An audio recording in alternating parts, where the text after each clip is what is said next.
टांगे वाला बनना ना, ये कृष्ण भगवान की जैसे टांगे वाला बनना, उसके जैसे बनना। यानी माँ बच्चे को दिशा देती है कि तेरे को बनना क्या है, टांगे वाला ही बनना है, तो भगवान कृष्ण के जैसे बनना। तब से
का स्वागत के लिए हम लोग अभी फूल तैयार करेंगे, ठीक है।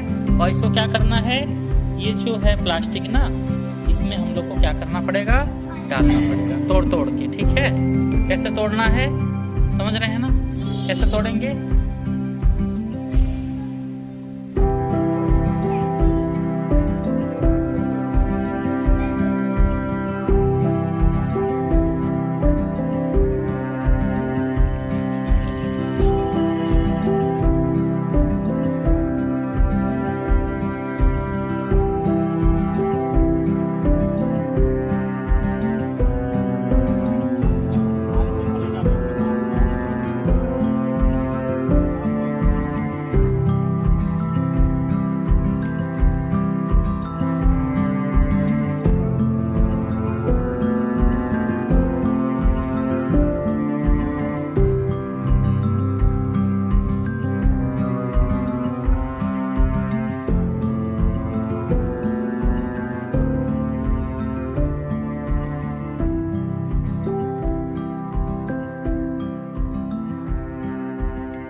और वो क्या और बनाने बोल रहे थे, ये बन गया यहाँ।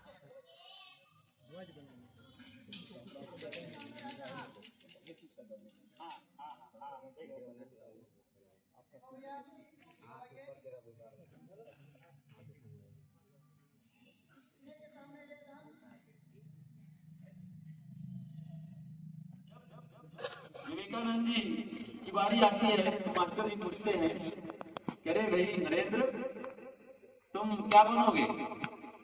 तो नरेंद्र बोलता है कि मैं टांगे वाला बनूंगा, टांगे वाला बनूंगा। तो जब ऐसा बोला जाता है कि टांगे वाला बनूंगा, तो सब बच्चे हंसने लगते हैं, कह रही टांगे वाला बनेगा, टांगे वाला बनेगा, टांगे वाला बनेगा, उसका मजाक उड़ाते हैं। तो उसको अच्छा नहीं लगता है, घर आता है, घर आने के बाद में अपनी माँ से पूछता है कि माँ ये बताओ, ये टांगे वाला बनना बुरी बात है क्या। तो माँ बोलती कह रही क्या हुआ बता दो पहले, स्कूल में क्या हुआ, क्यों तेरा चेहरा लटका हुआ है। तो बोलता है नरेंद्र कि आज मास्टर जी सबको बैठा करके पूछे बड़े होकर के क्या बनोगे, तो सब लोगों ने बताया, कोई डॉक्टर बताया, कोई इंजीनियर बताया, कोई पुलिस बताया, कोई कलेक्टर बताया। माँ पूछती तूने क्या बताया। तो वो बोलता है नरेंद्र कि मैंने कहा कि टांगे वाला बनूंगा। जैसे ही मैंने कहा टांगे वाला बनूंगा, तो ऐसा ही सब बच्चे हंसने लगे, मेरा मजाक उड़ाने लगे। तो माँ बोलती है कि ठीक है बेटा, टांगे वाला बनना अच्छी बात है, क्योंकि टांगे वाला भी मेहनत की कमाई करता है, और मेहनत की कमाई करके अपने परिवार का पालन पोषण करता है, वो ईमानदारी की कमाई करता है। इसलिए टांगे वाला बनना भी अच्छा है। इसलिए कोई भी काम छोटा या बड़ा नहीं होता, कोई भी काम खराब नहीं होता, सब काम अच्छे होते हैं, लेकिन उसको मेहनत के द्वारा कमाई करना चाहिए। तो विवेकानंद जी की माता जी बोलती है नरेंद्र को कि नरेंद्र तू टांगे वाला बनेगा ना, लेकिन टांगे वाला कैसे बनेगा। तो सबके घरों में चित्र होगा भगवान कृष्ण और अर्जुन का रथ हाँकते हुए। वो चित्र को दिखाती है कि तू टांगे वाला बनना ना, ये कृष्ण भगवान की जैसे टांगे वाला बनना, उसके जैसे बनना। यानी माँ बच्चे को दिशा देती है कि तेरे को बनना क्या है, टांगे वाला ही बनना है, भगवान कृष्ण के जैसे बनना। तब से उसके अंदर ये ललक आ जाती है कि मेरे को भगवान कृष्ण बनना है, भगवान कृष्ण बनना है। बड़े होकर के तब वो जाता ढूंढता है, भगवान को पूछता है, और जहाँ जगह जगह जाता है सबसे पूछता है क्या तुमने भगवान को देखा है क्या। जो भगवान को देखा भगवान से मिलने की इच्छा रखता है। तब जाकर के इतने बड़े महापुरुष विवेकानंद जी मिले हमको, जो पूरे हिंदुत्व का उद्घोष पूरी दुनिया में किए, भारत माता की जय जयकार करवाए। ऐसे विवेकानंद जी बोलते थे कि मुझे 100 युवक ऐसे मिल जाएं, मुझे 100 युवक मिल जाएं जो निश्चल निर्मल निष्कपट भाव से देश समाज राष्ट्र के लिए काम करेंगे तो मैं भारत का भाग्य बदल दूंगा। लेकिन विवेकानंद जी को वो 100 युवक नहीं मिल पाए। उस काम को पूरा करने के लिए डॉक्टर हेडगेवार जी संघ की शाखा में ऐसे युवक तैयार करने का काम प्रारंभ किया, और जिससे युवक शाखा में आकर के सीख करके समझ करके ऐसे देश के लिए काम करने के लिए तैयार होते हैं, देश के लिए प्राण देने के लिए तैयार होते हैं। इसलिए अच्छा पक्का सच्चा निश्चल निर्मल निस्वार्थ निष्कपट भाव से देश के लिए समाज के लिए काम करने के लिए ऐसे कार्यकर्ता तैयार होते हैं। ये संघ की शाखा में ही तैयार होते हैं। ये संघ की शाखा इस प्रकार से ही है। आज संघ की शाखा नहीं होती, संघ का कार्य नहीं होता, तो आज अयोध्या में भगवान राम जी का मंदिर जो बना है वो सपना साकार नहीं होता। ये संघ के शाखा के कार्य परिणाम है। यहाँ से सीख करके समझ करके लोग आगे गए तो राम मंदिर के आंदोलन की अगुवाई की, राम मंदिर के आंदोलन के राम मंदिर निर्माण में उन्होंने काम किया, और इस प्रकार से ऐसे वातावरण बनाया, तब जाकर के आज राम मंदिर हमको अयोध्या में साकार दिख रहा है, सपना साकार हो रहा है। ऐसे धारा 370 भी हटी, वो भी संघ के शाखा का ही परिणाम है कि ऐसे लोग संघ की शाखा से संस्कार लेकर के आज ऐसी जगह स्थापित है जहां देश के लिए अच्छा निर्णय ले रहे हैं। ये है संघ के शाखा के परिणाम परिवर्तन। आज हमारे देश के प्रधानमंत्री हैं, वो भी कहीं भी जाते हैं तो पहले भारत माता की जय जयकार लगाते हैं। क्यों? क्योंकि उनके अंदर जो देशभक्ति का भाव भरा है वो भी संघ के शाखा का परिणाम है, वो भी संघ की शाखा में आए हैं। आज संघ की शाखा से निकल करके बड़े बड़े महापुरुष हुए, पंडित दीनदयाल उपाध्याय जी हुए, अटल बिहारी वाजपेयी जी, दत्तोपंत जी ठेंगड़ी हुए, एकनाथ जी रानाडे हुए, जो एकनाथ जी कन्याकुमारी कश्मीर में कन्याकुमारी में जाकर के विवेकानंद जी का शिला स्मारक बनवाए। ऐसे बड़े बड़े महापुरुष लोग हुए जो संघ की शाखा से आकर के अपने जीवन को देश के लिए समाज के लिए लगा दिया। ऐसे महापुरुष संघ की शाखा से तैयार होते हैं। इसलिए माताएं बहनें यहाँ उपस्थित हैं और नागरिक सज्जन वृंद भी हैं, सब लोगों से आग्रह है कि संघ कार्य को समझिए।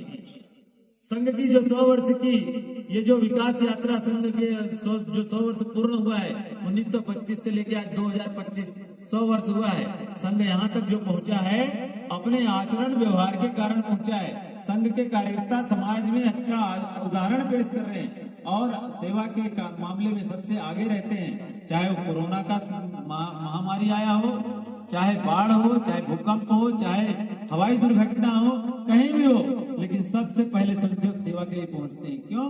क्योंकि जो लोग भी पीड़ित हैं वो सब हमारे अपने हैं, भाई हैं, बंधु हैं, ऐसा समझ करके वो लोग सेवा के लिए आगे जाते हैं। इसलिए ये संघ की शाखा से निकल करके कार्यकर्ता जो देशभक्ति का भाव सीखता है, राष्ट्रभक्ति का भाव सीखता है, इसको सीख करके समाज के लिए जीने की प्रेरणा लेकर के समाज में अपना उदाहरण स्थापित करता है।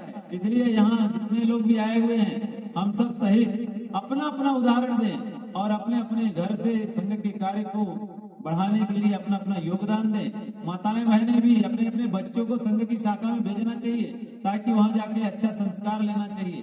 लोग पूछते हैं संघ की शाखा में जाने के बाद क्या मिलेगा, तो संघ की शाखा में जाने के बाद क्या मिलेगा, तो प्रत्यक्ष रूप से कुछ नहीं मिलेगा।